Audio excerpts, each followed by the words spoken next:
Hello दोस्तों, मेरे channel the Indian book reader में आपका स्वागत है। एक शब्द है जिसका नाम है दोगलापन। आज के समय में यह शब्द कुछ ज्यादा ही पॉपुलर हो रहा है। ये शब्द आपने अपने जीवन में जरूर सुना होगा। वैसे तो दोगलेपन का मतलब होता है दो तरफ की बातें करना। आप कहते कुछ और हो और करते कुछ और हो। इसे अंग्रेजी में हिपोक्रेसी भी कहते हैं। लेकिन अशनीर के मुताबिक दोगलेपन का कुछ और ही मतलब होता है। वो कहते हैं कि कभी कभी आपकी लाइफ फेलियर से अचानक सफलता में बदल जाती है और कभी कभी असफलता से फेलियर में बदल जाती है। असफलता से छुपी सफलता और सफलता में छुपी असफलता को ही अशनीर ने दोगलापन कहा है। दोगलेपन का नाम सुनते ही उन सभी दोस्तों रिश्तेदारों का ख्याल आता है जो मुंह पर कुछ और पीठ पीछे कुछ और होते हैं। लेकिन यह एक शब्द नहीं है, इसके ऊपर पूरी एक किताब लिखी जा चुकी है जिसके राइटर है भारत के को फाउंडर और ग्रोफर के CEO अशनीर ग्रोवर। अशनीर ग्रोवर के कॉर्पोरेटर लाइफ की, उनके जीवन के कुछ अनुभवों की कहानी बताती है उनकी यह किताब जिसका नाम है दोगलापन। आज हम जानेंगे अशनीर ग्रोवर के जिंदगी से जुड़े हुए कुछ महत्वपूर्ण तथ्य जो हमें एक सफल जिंदगी जीने के लिए अपनाने चाहिए। नंबर 1 है कभी किसी पर आंख बंद करके भरोसा मत करना।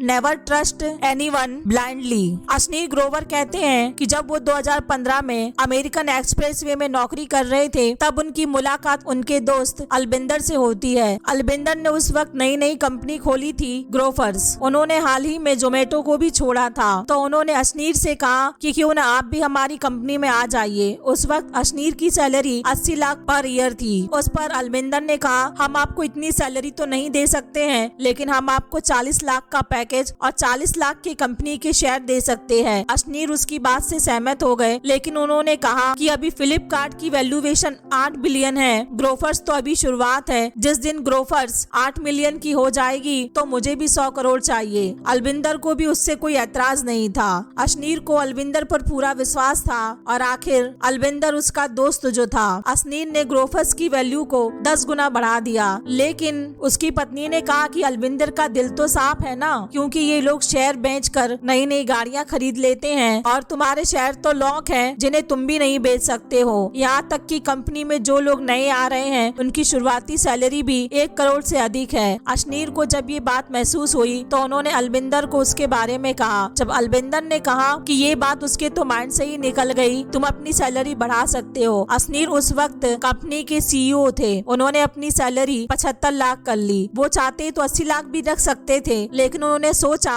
अभी कंपनी को जरूरत है, बाद में कर लेंगे। ग्रोफर्स में एक और फाउंडर थे सौरव। वो ऐसे लोगों को हायर कर रहे थे जो अपने काम इतने अच्छे से नहीं कर रहे थे। अशनीर ने जब ये बात नोटिस की तो बात इतनी बढ़ गई कि उन्हें कंपनी छोड़नी पड़ी। कंपनी छोड़ने के बाद उन्होंने अपने सारे दोस्तों को कहा कि वो उसकी कंपनी में उसके साथ आए, लेकिन उस वक्त दोस्तों ने भी उसका साथ नहीं दिया। तब अशनीर को ये महसूस हुआ, जो हमारा पहला लेसन भी है, कि हमें कभी किसी पर आंख बंद करके भरोसा नहीं करना चाहिए। दोस्ती की खाल में भेड़िए बैठे हैं। नंबर 2 है अगर आपको अमीर बनना है तो कंपनी खोलो, नौकरी मत करो। If you want to be rich, then start a company. Don't do a job. Ashneer एक मिडिल क्लास फैमिली में पैदा हुए थे। उनकी माँ एक टीचर थी और उनके पिता CA की फर्म चलाते थे। उनका दिमाग तो जब खुला जब वो अपने मामा के साथ कनाडा आए। उस वक्त उन्होंने महसूस किया कि दुनिया बहुत बड़ी है। इससे पहले वो दिल्ली को ही सबसे बेस्ट शहर और बेस्ट लाइफ मानते थे, और उन्होंने यह भी महसूस किया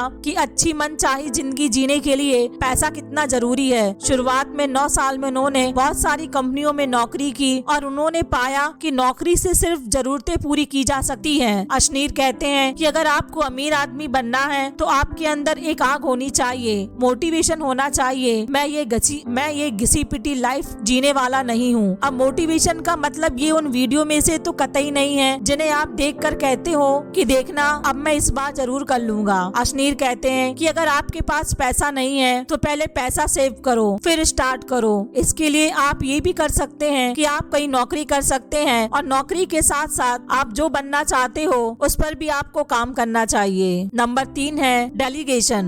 हमें न घर पर, स्कूल में, समाज में ही सिखाया जाता है कि सारा काम खुद से ही करो, और हम उसी तरह तैयार भी हो जाते हैं। हम सारा काम खुद ही करना चाहते हैं। हम सोचते हैं कि ये काम हमसे बेहतर कोई नहीं कर सकता है, लेकिन अशनीर कहते हैं कि सारा काम आप खुद ही कर रहे हो तो बहुत से महत्वपूर्ण काम आपसे छूट जाएंगे। बिजनेस में एक वक्त ऐसा आता है, उस वक्त आपको किसी को काम सौंपना ही पड़ेगा। अगर आपको अपने बिजनेस को आगे बढ़ाना है तो दूसरे इंसान को जिम्मेदारियां सौंपनी पड़ेंगी। हमें पहले किसी ऐसे इंसान को ढूंढकर जो उस पर अच्छे से काम कर सके उसे वो काम सौंप देना चाहिए और खुद को आगे के प्लान्स और लोगों के काम को देखना और साथ ही पूरे काम का इंस्पेक्शंस करना चाहिए। अशनीर कहते हैं कि अगर आपको बिजनेस करना है तो आपको डेलीगेशन को करना ही पड़ेगा। सारा काम खुद करने वाली बेवकूफी मत करना। नंबर 4 है, हमें कभी भी अपने आप को परफेक्ट नहीं समझना चाहिए। इस चैप्टर में अशनीर कहते हैं कि हमें कभी भी अपने आप को परफेक्ट और महान नहीं समझना चाहिए। हमें यह बात अच्छे से जान लेनी चाहिए कि हमसे ऊपर भी बहुत से लोग हो सकते हैं और हम दूसरों से भी बहुत कुछ सीख सकते हैं। जब आप इस माइंडसेट के साथ किसी कंपनी को शुरू करेंगे तो आपको बहुत ज्यादा सफलता मिलेगी, क्योंकि आपका माइंडसेट एक ग्रो माइंडसेट बना रहेगा और आप हमेशा